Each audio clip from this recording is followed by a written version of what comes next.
As per our discussion today, I'm going to discuss something about center of gravity and moment of inertia, because these two terms are very common. ये दोनों ही term बहुत common है, जगह जगह use होंगे हमें, तो मेरे हिसाब से इसका एकदम क्लियर कट कॉन्सेप्ट दिमाग में होना चाहिए। तो आप स्टार्ट करते हैं सेंटर ऑफ ग्रेविटी से। सेंटर ऑफ ग्रेविटी को पहले मैं थोड़ा सा डेफिनेशन दे दूं, क्योंकि अगर कहीं क्वेश्चन आता है तो you must have clear cut idea about the definition. तो जनरली इसको हम लिखते हैं the C G, in short C G of any body, C G of any body is that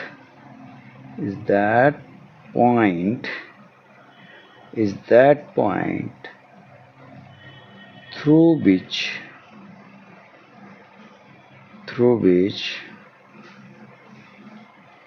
the resultant stress of the system of parallel forces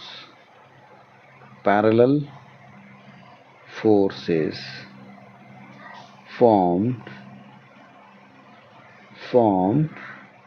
by the weight of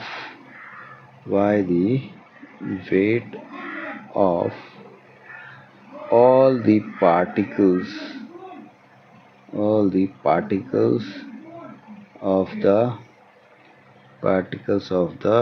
in short, इसका जो concept है जो हम समझ सकते हैं इस तरह से कि फॉर एग्जांपल अगर मान लें थोड़ी देर के लिए ऐसा एक कोई सिस्टम अज्यूम करें, देयर इज़ ए बॉडी, ठीक है, for example there is a body is a regular size, okay, regular size है इसका, रेगुलर शेप है, एंड पूरी में हम बात करें तो we have a different, this body is made up of different particles, छोटे छोटे पार्टिकल्स से मिलकर ये बॉडी बनी हुई है।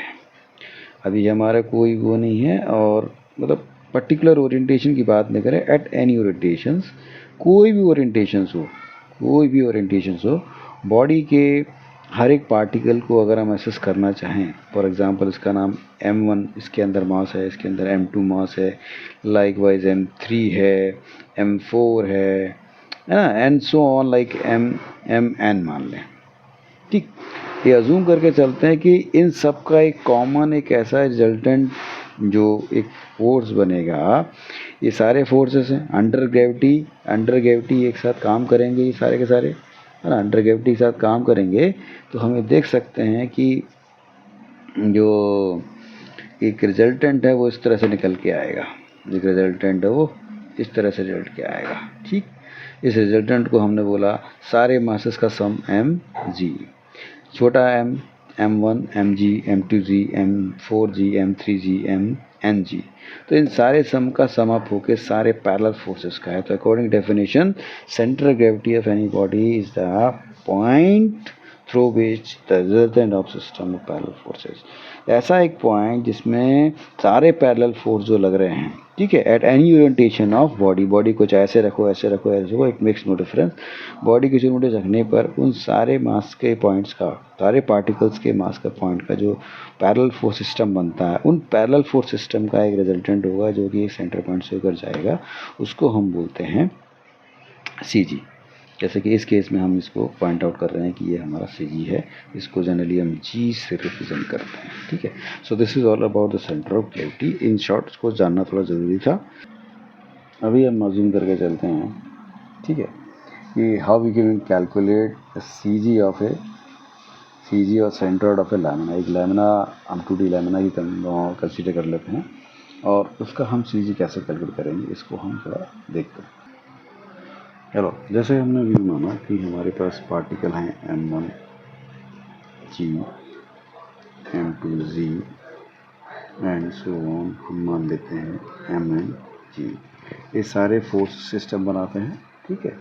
Similarly if the resultant of these forces let's say for example it is capital M and gravity is C, G. So these forces are the resultant of these forces. And now for the consideration of location of the G, means where it is locating, this is very important. So here we मैं इसको mention कर देता हूँ. Here I am mentioning it is about y bar, it is about x bar. X bar and y bar are the Cartesian coordinates of the G. Likewise for different particles m1 हो m2 हो mn तक सबके अपना अपना जो है x1 x2 होगा, मतलब उसका कार्टेशियन कोऑर्डिनेट्स होगा. तो हम क्या करते हैं फॉर एनालाइजिंग दिस सिस्टम कि कितना स्टेबल है, स्टेशनरी है, हम ओ के अबाउट मोमेंट डिस्क्राइब कर लेते हैं सबका.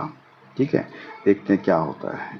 तो this is the total resultant of the resultant and these are the particles का. अभी हम इसको मोमेंट डिस्क्राइब करने जा रहे हैं. तो मोमेंट हम लोग डिस्क्राइब करते हैं, हम ले सकते हैं m1g into x1 plus m2g x2 plus m3g x3 and so on, like n हो सकता है. मान लेते हैं this is mn g xn.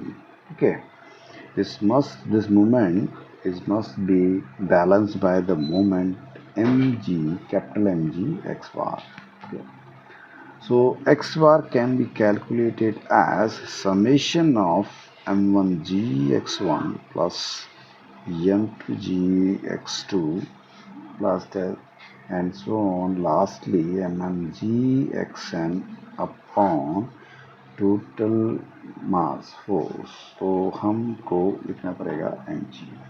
Where g is common तो g कैंसिल आउट हो जाएगा. Ultimately x bar is the m1 x1 plus m2 x2 plus m3 and so on and mn xm upon capital M, the summation of mass of all the particles. Capital M is summation of mass of all the particles.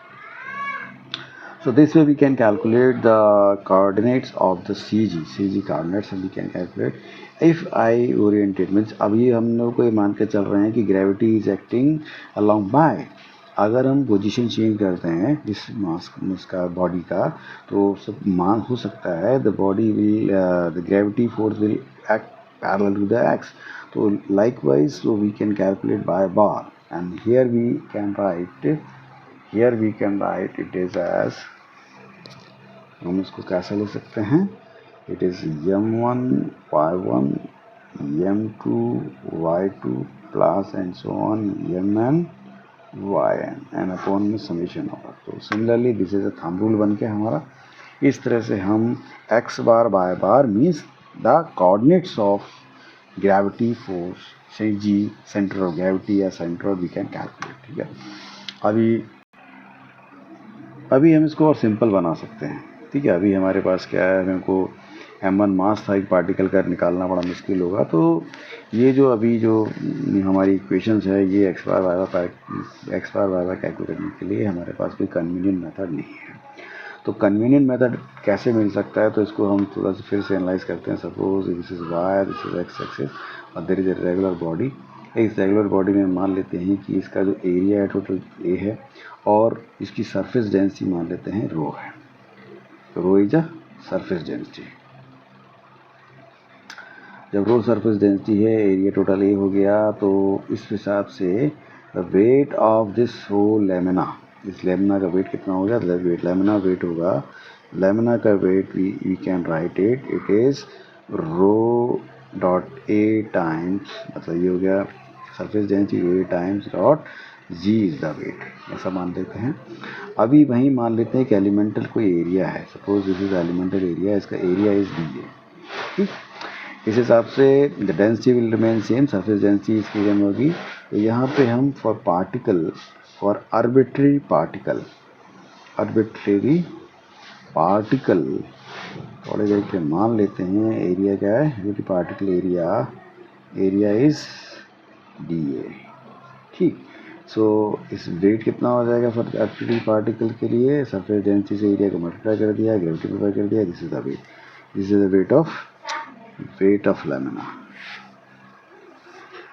Wait of lamina, this is weight of lamina. Okay, इस हिसाब से अब हमारे को वही moment consider करके चलना है, तो हम क्या लिख सकते हैं, इसको बड़े आसानी से लिखते हैं। It is total moment of weight of lamina, it is rho times a times g multiplied with x bar, क्योंकि हम ओ के, दिस इज फॉर एग्जांपल मान लीजिए this is G for centre of gravity, इसके लिए इसका एक्स बार डिस्टेंस है, and for this particle this is x1, ऐसा मानते हैं। इस हिसाब से हम we can write integration of dA times rho times g into x1, इसका इंटीग्रेशन।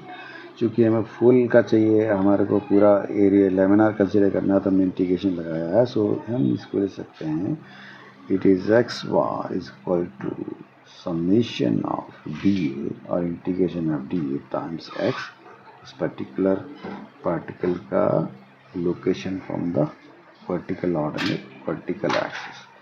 तो this is how it comes so simple. तो हमने क्या सीखा, द x बार कोऑर्डिनेट क्या हो गया, it is moment of the individual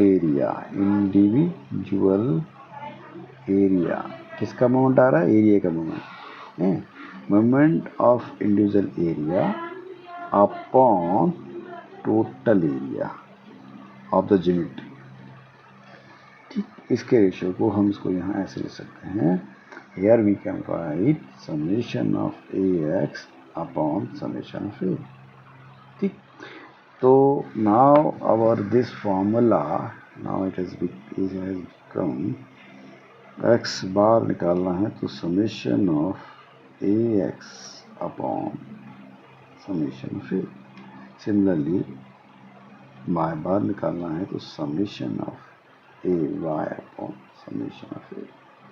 So here we can calculate easily the location of y bar, x bar and y bar. We can easily calculate x bar.